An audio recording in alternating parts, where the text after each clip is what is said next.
அனைவருக்கும் வணக்கம்.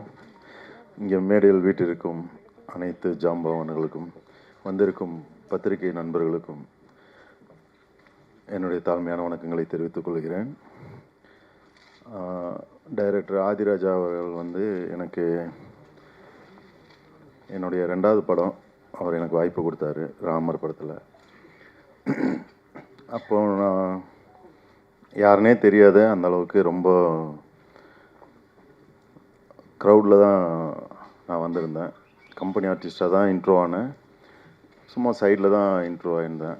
அப்போ எனக்கு ஒரு ராமரில் கொஞ்சம் சொல்லிக்கிற மாதிரி ஒரு நல்ல ஒரு கேரக்டர் கொடுத்துருந்தாங்க.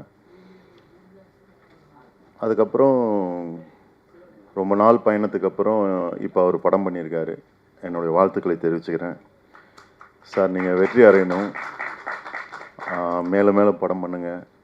கண்டிப்பாக ஒரு நாள் நீங்கள் மிகப்பெரிய இடத்துக்கு வருவீங்கன்னு நான் நம்புகிறேன். என்னையும் ஒரு ஆளாக மதித்து எனக்கு பத்திரிக்கை கொடுத்து என்னை கூப்பிட்டாங்க. பொய் சொல்ல தெரியாதுல்ல, அதனால் அந்த விசுவாசத்துக்காக நான் வந்திருக்கேன் இந்த இடத்துக்கு. பார்த்தேன், ட்ரெய்லர் பார்த்தேன், பாட்டு பார்த்தேன்.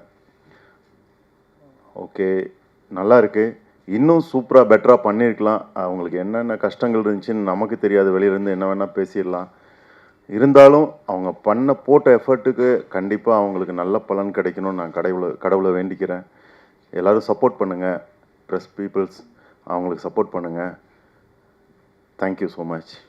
இந்த படம் காளியாட்டம், காளி மாதிரி பிரம்மாண்டமாக ஆடி எல்லா திரையரங்குகளிலும் வெற்றிகரமாக ஓடணும்னு எல்லாம் வல்ல இறைவனை வேண்டிக்கிறேன். அதே மாதிரி நம்ம சேகரண்ணன், கலைப்புலி சேகரண்ணன் இப்போ புதுசாக வந்திருக்காங்க. நிச்சயமாக அவர் பொருளாளர் சொன்னார், நாங்கள் படங்கள்லாம் பிஸ்னஸ் பண்ணித்தரோம், தேட்டர் பண்ணித்தரோம் அப்படின்னு சொன்னாங்க. இப்போ உங்கள்கிட்ட இருக்க வேண்டுகோள், நீங்கள் இந்த மாதிரி சின்ன படங்களுக்கு நிச்சயமாக நீங்கள் பண்ணி கொடுங்க. உங்களுக்கு நாங்கள் எப்பவும் உறுதுணையாக உங்களுக்கு உங்கள் பின்னாடி நாங்கள் தயாரிப்பாளர் அத்தனை பேரும் உங்கள் பின்னாடி நிற்போம். ஏன்னா எவ்வளோ கஷ்டப்பட்டு படம் எடுத்திருக்காங்க, எவ்வளோ அவங்களுக்கு கஷ்டம், மன கஷ்டம், சொத்து எல்லாமே விட்டு தான் அவங்க படம் எடுத்திருப்பாங்க. எல்லாருமே அப்படி தான் எடுக்கிறோம். அந்த இதுக்கு ஒரு நம்பிக்கை நட்சத்திரமாக கலைப்புலி சேகரனும் அந்த பொருளாளர் அவர்கள் சொன்னது எனக்கு உண்மையில் ரொம்ப சந்தோஷமாக இருந்துச்சு. நானும் எவ்வளோ கஷ்டப்பட்டு பிஸ்னஸ் பண்ணுறக்க பார்ப்பேன். எங்கள் சங்கத்திலே ஒரு 10 பேர் இருக்காங்க. அந்த நண்டு மாதிரி தயாரிப்பாளர் சாவடிக்கணும்னே 10 பேர் இருக்காங்க. அடுத்த வாட்டி ஜெயிச்சு வந்தோன்னா தூக்குறது அவங்கள தான் இருப்பேன். மெம்பர்ஷிப்லாம் தூக்குறதா தான் இருக்கும். ஏன்னா ஏமாற்றி ப்ரொடியூசர்லாம் அழ வைக்கிறானுங்க. அவன் சாப்பிட்றதுக்காக பல லட்சக்கணக்கான பேரை சாவடிக்கிறானுங்க. அவங்களெல்லாம் நீங்கள் தூக்கணும். உங்களுக்கு நான் நேரடியாக அதை கடிதமாகவே தரேன். அந்த மாதிரி ஆட்களை, இந்த மீடியேட்டராக இருக்கிறவங்கள, தகுதி இல்லாதவங்கள முதல்ல நீங்கள் தூக்கணும் அப்படிங்கிறது இந்த வேண்டுகோள் வச்சு இந்த படம் வெற்றி பெறணும்னு மனமாற வேண்டிக்கிட்டு, எப்பவும் அம்மாவையும் அப்பாவையும் நீங்கள் வணங்குங்க. தாயை வணங்காதவன் ஒருத்தனும் ஜெயிச்சதா சரித்திரமே கிடையாது. புரட்சித் தலைவர் எம்ஜிஆர் அவர்கள் என்கிட்ட அது சொன்னது. நான் அவங்க அம்மா அப்படி வணங்குவார். அதனால தான் அவர் அந்த பெரிய உச்சத்துக்கு போய் இன்னைக்கு வரைக்கும் புரட்சித் தலைவர் எம்ஜிஆர் நம்ம நினைக்காத நாளே கிடையாது. அந்த மாதிரி நீங்கள் தாயை வணங்க. உலகத்திலேயே பெண் இனம் பெரிய இனம். அந்த ஏதோ ஒரு நாய் டாக்டரை கற்பழித்து எப்படி கொண்டுருக்கான் பாருங்கள். அவனெல்லாம் அங்கங்கே வெட்டி துண்டு துண்டாக போட்டுருணும். அதாவது உயிர் இருக்கணும், செத்துருக்க சாவே கூடாதவன், அனுபவித்து சாகணும். இந்த ஒரு கேவலம் ஒரு சிற்றின்பத்துக்காக ஒரு பெண், ஒரு தாயை கொன்ன அவனுங்களை கடுமையாக தண்டிக்கணும். யாராக இருந்தாலும் சரி, எவனாக இருந்தாலும் சரி, கடுமையாக தண்டிக்கணும். அந்த மாதிரி ஒரு தாயை வணங்கணும். தாயை வணங்காதவன் என்றைக்கும் வாழ்க்கையில் ஜெயிக்கவே முடியாது. அதே மாதிரி தந்தை தாய் பூமாதேவினா தந்தை வானம். இந்த ரெண்டும் இணைஞ்சால் தான் நீர், நிலம், நெருப்பு, காற்று, ஆகாயம், இந்த பூதங்களும் இருந்தால் மட்டும்தான் மனுஷன் உயிர் வாழ முடியும். அந்த 2 தெய்வங்களும் இருந்தால் தான் உயிர் வாழ முடியும். அந்த 2 தெய்வத்தையும் எப்போது வணங்குங்க. அம்மா சாப்பிட்டீங்களான்னு கேளுங்க. இதை பார்க்குற நேயர்களும் சரி, எல்லாரும் சரி, அம்மா சாப்பிட்டீங்களான்னு ஒரு வார்த்தை கேட்டிங்கன்னா அந்த அம்மா உலகத்திலே பெரிய சந்தோஷப்படுவாங்க. அப்பா சாப்பிட்டீங்களான்னு கேளுங்க. இது யாருமே கேட்குறதில்ல. செல்ஃபோனை தூக்கி தனி ரூமில் வச்சு படுத்துருக்காங்க. செல்ஃபோனுங்கிறது ஒரு விஷம். சாராயத்தை விட மிகப்பெரிய விஷம் செல்ஃபோன். நமக்கு தேவையானது மட்டும்தான் யூஸ் பண்ணிக்கணும். எல்லா கடையிலும் மெடிக்கலில் விஷம் இருக்குது. எல்லாரும் விஷத்தை வாங்கி குடிக்கிறதே இல்லை. ஆனால் அந்த மாதிரி இது நமக்கு தேவைப்படும் போது யூஸ் பண்ணிக்கணும். தேவைப்படும் தூக்கி தூர போட்டுடணும். 90% பொய்யும் 10% உண்மையாக இருக்கும். அந்த உண்மையை நம்ம எடுக்கிறதா, பொய்யை நம்ம எடுக்கிறதா? ஏன்னா பொய் தான் ரொம்ப வேகமாக வேலை செய்யும், உண்மை ரொம்ப லேட்டாக தான் வேலை செய்யும். அதனால் செல்ஃபோனை நீங்கள் தேவைப்பட்ட மட்டும் யூஸ் பண்ணிக்கிட்டு நம்ம இந்தியனாக பிறந்திருக்கிறதுக்கு ரொம்ப கொடுத்து வச்சுக்கணும். இந்தியாவில் ஏன்னா இந்தியா தான் தெய்வீக நாடு. உலகத்திலே இந்தியா மட்டும் தான் தெய்வீக நாடு. அந்த இந்தியனாக பிறந்ததும் குறிப்பாக தமிழனாக பிறக்கிறதுக்கு வரம் இருந்தால் மட்டும்தான். தவம் செஞ்சுருக்கணும். தவம் செஞ்சிருந்தவனா தமிழனா பிறப்பான். அந்த தமிழனா பிறந்ததுக்கு நான் ரொம்ப சந்தோஷப்படுறேன். தமிழ் வாழ்க, தமிழ் வெல்க, தமிழன் வென்றே தீர்வான். நன்றி, ஜெய்ஹிந்த்.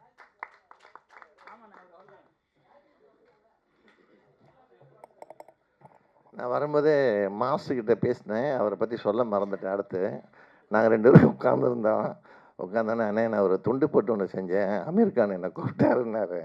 துண்டு போட்டு செஞ்சேன் அமீர் கான் கூப்பிடுவாரான்னு கேட்டேன். ஐயையோ! நான் ஒரு எக்ஸசைஸு முதுகு வலி போகிறதுக்காண்டி ஒரு துண்டு போட்டு எக்ஸசைஸ் அப்படி சொல்ல அவரு. மொட்டையா இப்போ சொன்னார் பார்த்தீங்களா? போடுங்க போடுங்கன்னார்ல. அது மாதிரி நான் துண்டு போட்டு செஞ்சேன். என்ன அமீர் கான் கூப்பிட்டாருன்னாரு. அது இன்னும் மனசில் உறுத்திட்டு இருந்தது சொல்லிட்டு. இல்லை சார், அது என்னென்னா ஒரு துண்டு வச்சு முதுகு வலி யாருக்குன்னா முதுகு வலி இருந்தால் நான் யூடியூப்பில் போட்டிருக்கேன் பாருங்கள். பொடியா பொடி நான் சொல்கிறேன். முதுகு வலி 2 நிமிஷத்தில் சரியாயிடும். மாத்திரை போட வேண்டியதில்லை, மருந்து போட வேண்டியதில்லை.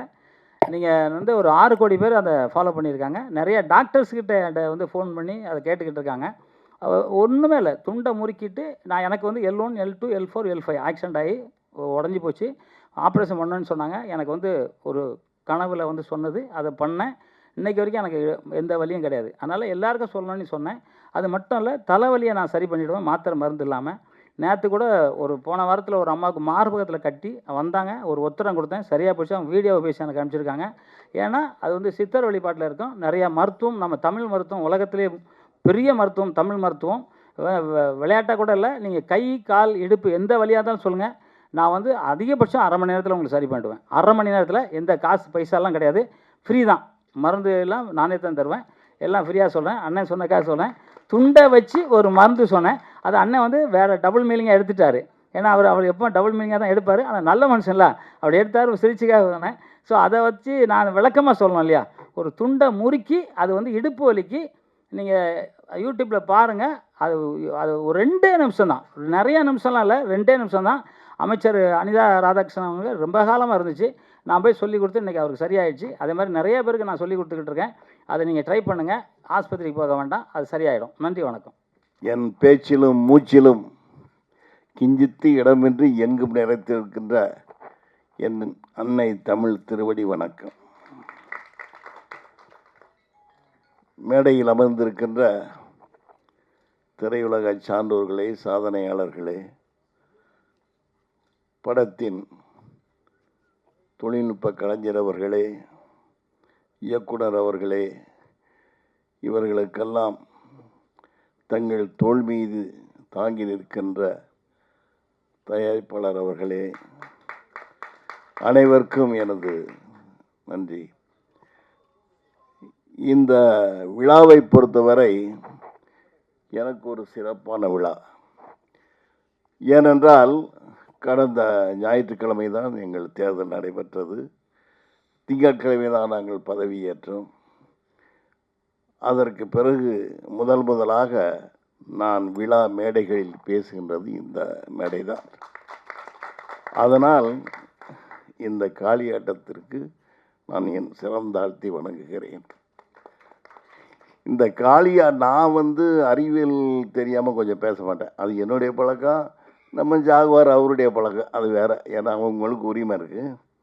இந்த காளியாட்டம் என்பது பழங்குடியினரின், அதாவது இந்த இந்தியாவில் குடியேறிய முதல் குடி பழங்குடியினர். 3 வகையாக பிரிக்கிறாங்க. ஒன்று ஆப்பிரிக்கா வழி வந்தவங்க, ஒன்று இங்கே இருந்தவங்க, ஒன்று கிழக்காசியாலேருந்து வந்தவங்கன்னு 3 விரும்பி பிரிக்கிறாங்க. அவங்க 3 பேருக்கும் மரபணு வித்தியாசமாக இருக்குது. அதில் பின்னாடி வந்தது தான் நம்ம சொல்கிறோம்ல, பின்னாடி வந்தவங்கன்னா 1800 ஆண்டுகளுக்கு முன் வந்தவர்கள் தான் ஆரியர்கள்னு சொல்லுவாங்க. அந்த ஆரியர்களாக பல அர்த்தங்கள் இருக்குது. ஆரியன்னா அது நம்ம வச்சுக்கிட்ட பேர். இந்த ஆரியன்கிறது வந்து பெர்சியாவில் பிறந்த பேர் இது. அதனால் இப்படிப்பட்ட தரவுகள் நமக்கு இருக்குது. அதில் முதல் தரவு காளி. நம்ம வீடுகளில் பார்த்திங்கன்னா நம்மளது முன்னோடிகள் பேரில் பெரும்பாலும் வந்து காளியம்மா, காளி ஆத்தாங்கிற பேர் சர்வசாதாரணமாக இருக்கும். அப்படி சிறப்பு பெற்ற இந்த படம் மிகச் சிறப்பான வெற்றியை பெற வேண்டும் என்பது எனது ஆசை. அடுத்ததாக எனக்கு இப்போ விஜய் முரளி சரி, ஜாகுவார் தம்பும் சரி பல வேண்டுகோளை வைத்தார்கள். கடந்த 10 ஆண்டுகளாக நான் விநியோக துறையில் தேர்தலில் எந்த பங்கு வகிக்கவில்லை. பின்னாடி இருந்து பலருக்கு நான் உதவி செய்திருக்கிறேன் ஒழிய நேரடியாக பெரிய பதவியில் நான் நிற்கவில்லை. இந்த வருஷம்தான் நான், அதுவும் என் கூட இன்னவங்க அண்ணன் ராஜனை தவிர என் கூட இன்னவங்க எல்லாம் புதியவர்கள். இப்போ எடுத்திங்கன்னா அவர் தருண்குமார், அதே மாதிரி துணைத் தலைவராக அந்தோணிதாஸ்னு ஒருத்தர் வந்திருக்கிறார். அவர் யாருன்னா ஏவிஎம் தியேட்டரில் டப்பிங், எடிட்டிங், ரீரிகார்டிங் எல்லாம் போட்டு வச்சுருக்கிறாரு. ஒரு பெரும் மனிதர், பெரும் வணிகர். அவர் கூட இப்போ கூட சொல்லியிருக்கிறார், யாருனாலும் நம்ம மெம்பர்களோ தெரிஞ்சவனா சொல்லுங்கள், நான் விலை கம்மியாக பண்ணித்தரேன்னு சொல்லிட்டு. அத்தகைய பொது சேவை எண்ணம் உள்ளவர்களை தான் நான் எடுத்திருக்கிறேன். இவர் பொருளாளராக வென்றார், அவர் துணைத் தலைவராக வென்றார். அதே மாதிரி என் நண்பு தம்பி நந்தகோபால் 96 படம் எடுத்த ப்ரொடியூசர், அவர் எனக்கு இணைச் செயலாளராக வென்றிருக்கிறார். எல்லாரும் மிகப்பெரிய வித்தியாசத்தில் நாங்கள் ஜெயித்தோம். இது காரணம் என்னென்னா, எங்களுக்கு இந்த சினிமாவில் உள்ள ஈடுபாடு எல்லாருக்கும் தெரியும். போராடிக்கிட்டே தான் இருக்கிறோம் அந்த சினிமா துறை நன்றாக இருக்க வேண்டும் என்று. ஆனால் எனக்கு தெரிந்த வழியில் நான் உண்மைகளைத்தான் பேசுவேன். நீங்கள்லாம் படம் எடுக்கிறீங்க, உண்மைதான். இன்றைக்கி டிஜிட்டல் வந்த பிறகு யாருனாலும் படம் எடுக்கலாம். ஒரு காலத்தில் கை கேட்டாத வானம் போல இருந்தது சினிமா.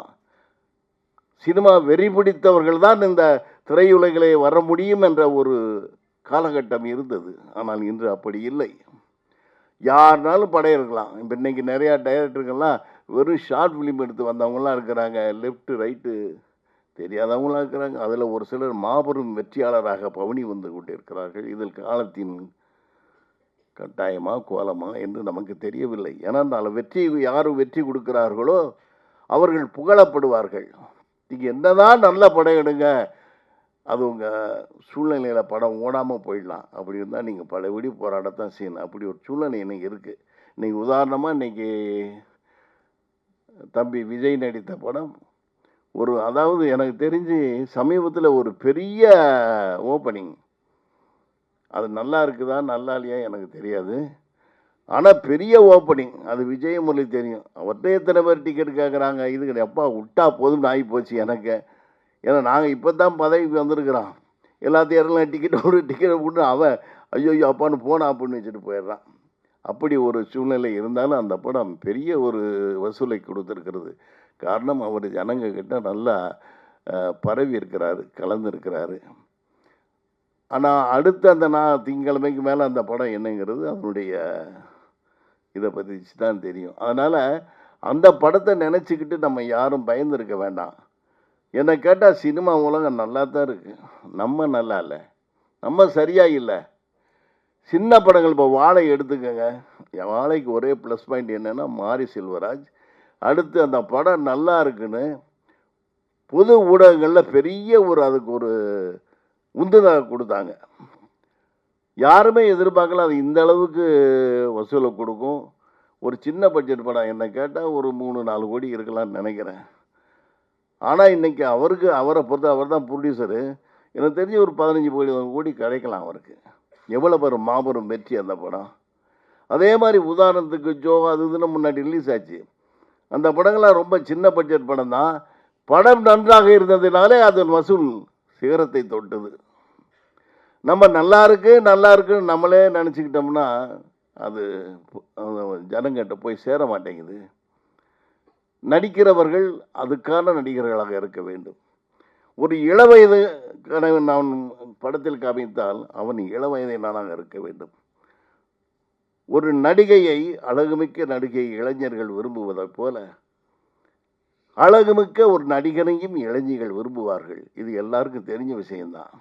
ஒரு காதல் படம் எடுக்கிறீங்கன்னா அதில் வர்ற கதாநாயகனும் கதாநாயகியும் அந்த கதைக்கேற்ப நல்லா இருக்கணும். அசிங்கமான கதாங்கிட்ட யாருனாலும் வச்சுட்டு போயிடலாம்.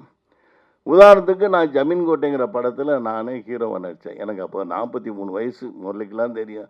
அந்த படத்தில் ஒரே ஒரு ஆள் தான் ஹீரோயின் தான், மோகினி தான். அப்போ நல்லா தெரிஞ்சாலும் நான் டைரக்டராக எல்லாருக்கும் தெரியும். அதில் மோகினியை ஒரு இடத்துல கூட நான் தொட்டு கூட சீன் எழுதலை. ஏன்னா எனக்கு அப்போ வயசு 43. எனக்கே இப்போ அது அப்பயே ஒரு இன்ஃபீரியாரிட்டி காம்ப்ளெக்ஸ் இருந்தது. அது மாதிரி யார் எதை செய்ய வேண்டும், எந்த அந்த பாத்திரங்கள் எப்படி இருக்க வேண்டும் என்று அதை எடுத்து நம்ம இது பண்ணணும். ஏன்னா இன்றைக்கி எல்லா வசதியும் இருக்குது. டிஜிட்டல் வந்த பிறகு யாருனாலும் படம் எடுக்கலாம், யாருனாலும் நடிக்கலாம். ஆனால் அதுக்காக நம்ம யோசி நடிக்கணும்ல. அதே மாதிரி கதை நீங்கள் சுற்றி நீங்களே 2 பேரை வச்சுக்கிட்டு இந்த கதை சூப்பராக இருக்குன்னு கை தட்டிட்டு போனோம்னா அது இப்போதைக்கு நல்லா இருக்கும். நாளைக்கு ஸ்க்ரீனில் போய் முதல் நாள் விழுந்த பிறகு தான் அந்த கதை உங்களுக்கு புரியும். ஏன்னா ஓப்பனிங்கே வர்றதில்ல ஜனங்க. எல்லாம் 100 தியேட்டர் போடு. ஏன்னா சொன்ன மாதிரி ஜாகுவாரும் முரளியும் சொன்ன மாதிரி நாங்கள் எங்கள் தேர்தல் அறிக்கையிலே கொடுத்துருக்குறோம். இந்த மாதிரி நிறையா படங்கள் வந்து தெரியாமல் புரியாமல் இதுக்குன்னு ஒரு கூட்டம் இன்னைக்கு வடபழனியில் சுற்றிக்கிட்டு இருக்குது. ஆனால் நீங்கள் என்ன சொன்னாலும் நம்மகிட்ட கேட்க மாட்டேன்றாங்க. நம்ம வந்து அந்த நடைமுறையை சொல்லுவோம். இதில் இருக்குண்ணா அவன் என்ன சொல்கிறான், அட நீங்கள் வேறு கலைப்புலி சேகரன் எப்போ பார்த்தாலும் இதுதாங்க சொல்லுவார்.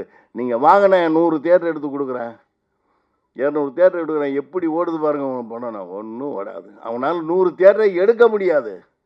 சும்மா சொல்லுவாங்க 100 தியேட்டர் எடுக்கிறேன்னு.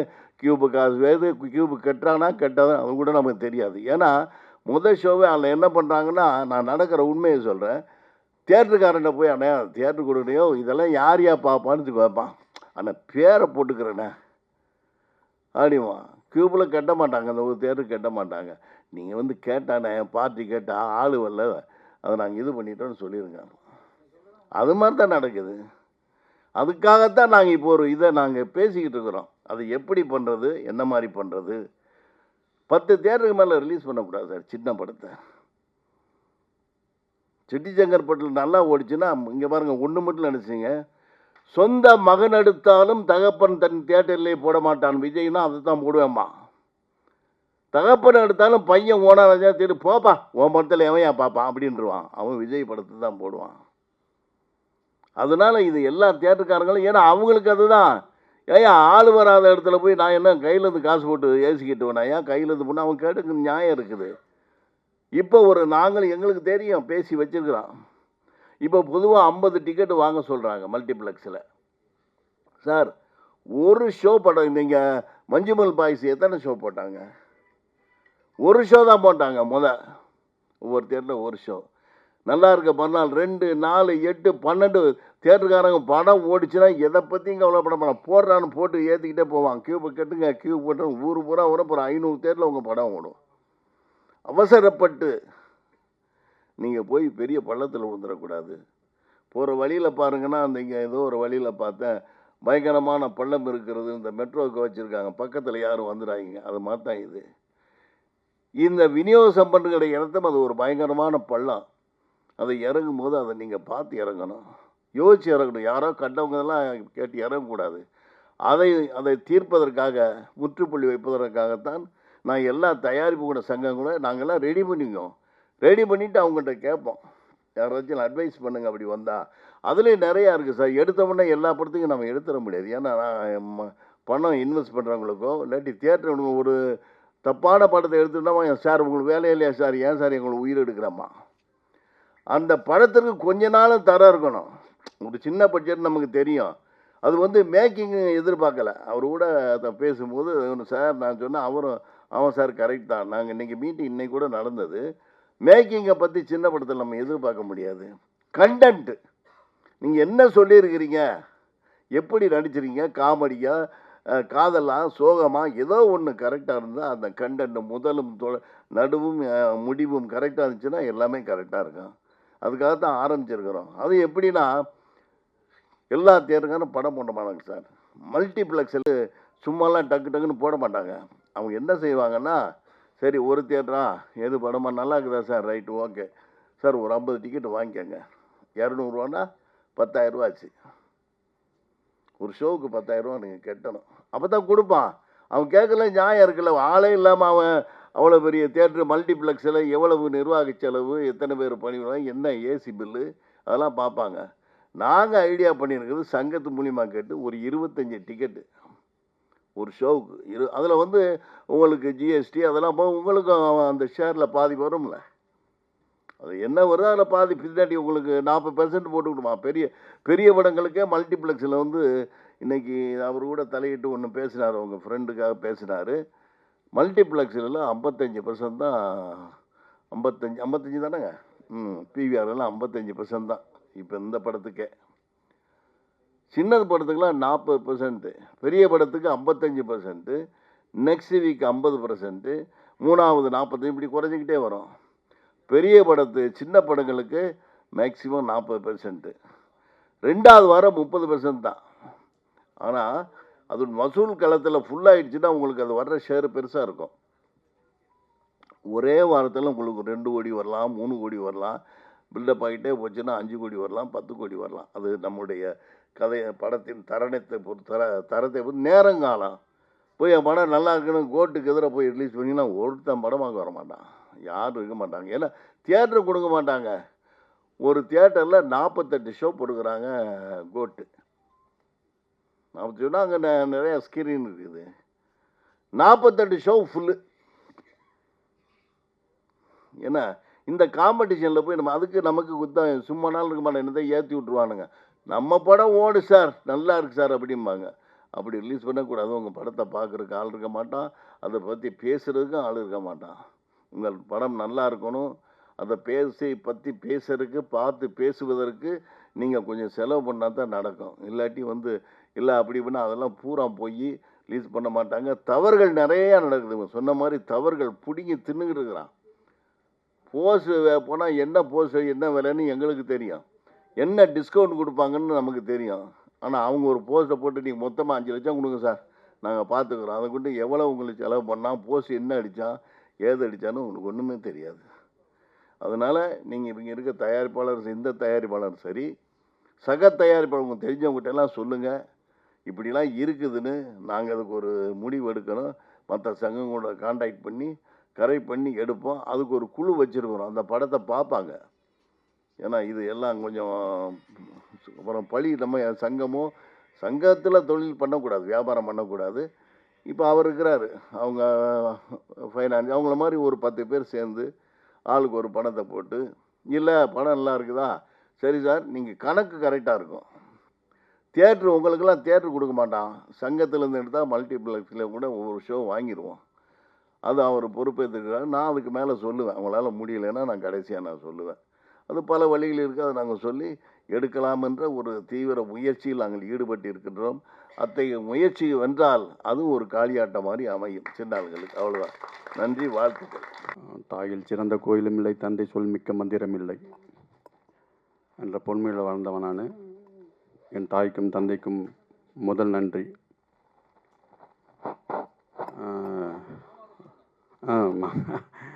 தாய் மாமனாலாம் ஒன்று தானே, எல்லாம் ஒன்று தான். அண்ணன் ஜாக்குவார் அண்ணன் எப்படி சொல்கிறதுன்னு தெரில.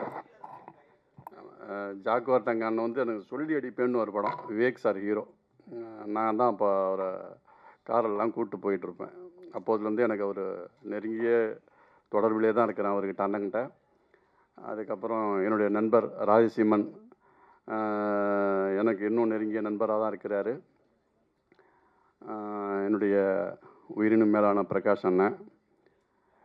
இந்த படம் இன்றைக்கி இந்த இடத்துல இருக்குதுன்னா அதுக்கு முழுக்க காரணம் ராஜா புருஷோத்தமன் தான், வேறு யாருமே கிடையாது. இந்த வெள்ளை சட்டை போட்டு உட்காந்துருக்காரு பாருங்க, அவர் தான். அதுக்கப்புறம் இன்னொருத்தவங்க இங்கே வரல, அவர் சாதாரணமாக ஒரு டீ கடை தான் வச்சுருக்காரு, லாரன்ஸ்னு பேர். இந்த மேடை நான் உயிரோடு இருப்பதற்கு முக்கிய காரணம் அவரும் ஒன்று. அவர் வரல, அவர் இங்கே இந்த படம் இன்று நீண்ட தூரம் இந்த அளவுக்கு ஒரு இசை வெளியீட்டு விழா வரை வந்திருக்குன்னா அது காரணம் அவரும் ஒருத்தவர். அதுக்கப்புறம் சேகர் அண்ணன் சிறு பிள்ளையிலேருந்தே பார்த்துட்ருக்கேன், படங்களில் நேராக இப்போ தானே பார்க்குறவங்கள. அப்புறம் இல்லை நான் சிறு பிள்ளையாக இருக்கும்போது. ஆமாம். அதுக்கப்புறம் ராஜா மகேஷ் அண்ணன், விஜய் முரளி அண்ணன், பார்த்துக்கிட்டே தான் இருக்கிறேன் எல்லாரையும். நானும் சினிமாவுக்குள்ளே துரசார்கிட்ட ஒர்க் பண்ண, முகவரி, காதல் சுவடு, தொட்டி ஜெயா, இப்படி பெரிய படங்கள்லாம் ஒர்க் பண்ணியிருக்கேன். அதுக்கப்புறம் பார்த்திங்கன்னா இளையகம்பன் அண்ணன் ராமர்லேருந்து தொடர்ந்து இன்னை வரையும் அவங்க கூட பணியாற்றிக்கிட்டே இருக்கிறாரு, அவருக்கு நன்றியை தெரிவிச்சுக்கிறேன் நான். அதுக்கப்புறம் சத்யா, இந்த படத்தின் நாயகன், இந்த படத்தில் நடித்த அனைத்து கலைஞர்களுக்கும் நன்றியை தெரிவிச்சுக்கிறேன். அவங்களும் எனக்கு நிறையா உதவி பண்ணியிருக்கிறாங்க. இந்த படத்தில் நான் மட்டும் தயாரிப்பாளர் கிடையாது, இந்த படத்தின் நடித்த அத்தனை நடிகர்களும் தயாரிப்பாளர் தான். ஏன்னா அவங்கள்ட்ட பணம் வாங்கியிருக்கேன், இது உண்மையான விஷயம். இதில் நான் ஓப்பனாக சொல்கிறேன், எல்லாத்தையும் பணம் வாங்கியிருக்கேன், சத்யா உள்பட. நான் இந்த பணத்தை எப்படியாவது தர வேண்டும் என்று நான் கடவுள்கிட்ட வேண்டிக்கிறேன். அவ்வளோதான் நான் சொல்லுவேன். அதுக்கப்புறம் இது இசை வெளியீட்டு விழா. இன்றைய நாயகன் சார்லஸ் மெல்வின் தான்.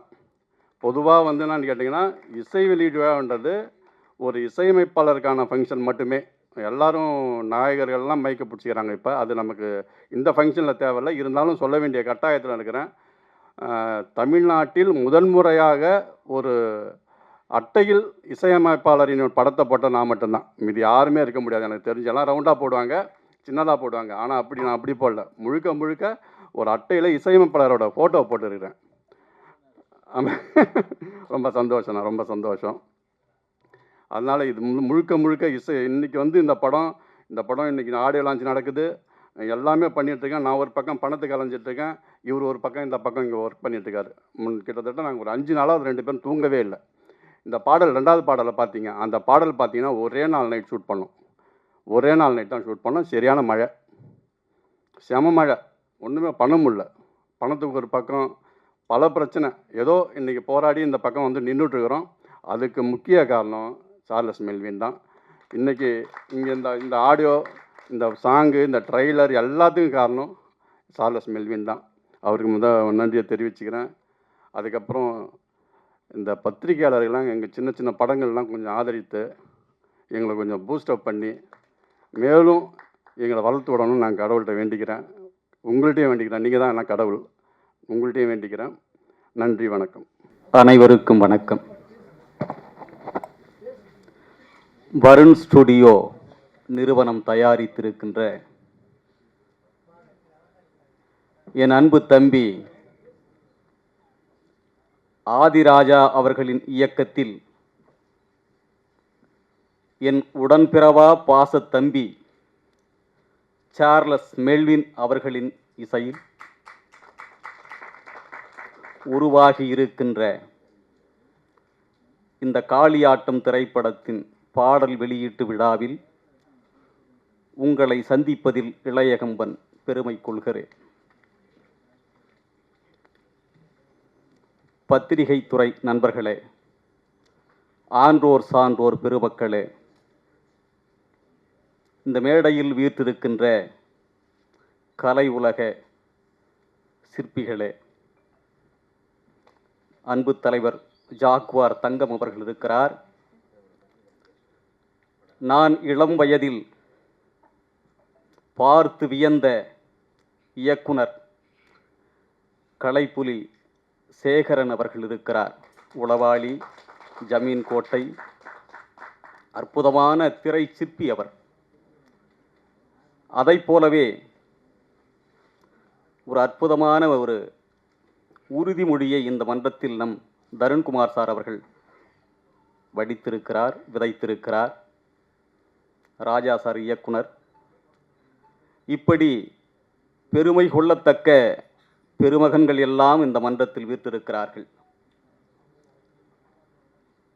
இந்த மன்றத்தில் பல நூறு பாடல்களை எழுதிய நான் பல நூறு முறை இந்த மன்றத்தில் பேசியிருக்கின்றேன். ஆனால் என் அன்பு தம்பி ஆதிராஜா அவர்களுக்காகவும் சார்லஸ் மெல்வின் அவர்களுக்காகவும் இந்த மன்றத்தில் நான் நிற்கிறேன் என்கிற பொழுது நான் பெருமைப்படுகிறேன். இசைஞானி தொடங்கி இசை புயல் ரகுமான் வரை நான் எழுதாத இசையமைப்பாளர்கள் இல்லை. எதற்காக அதை நான் இந்த மன்றத்தில் குறிப்பிடுகிறேன் என்றால், வருங்கால இளைஞர்களிடம், தலைமுறைகளிடம் அற்புதமான ஆற்றல் இருக்கிறது, திறமை இருக்கிறது.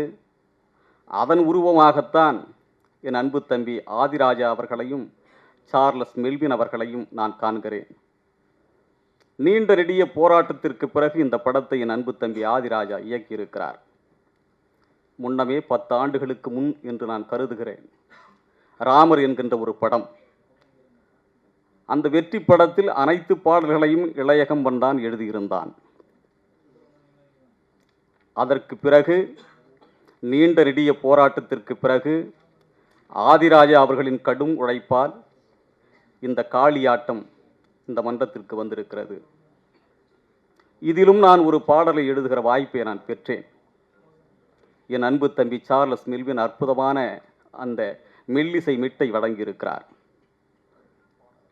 நீங்கள் அதை திரைப்படத்தில் காணுகிற வாய்ப்பை பெறுவீர்கள். நான் எழுதிய பாடலை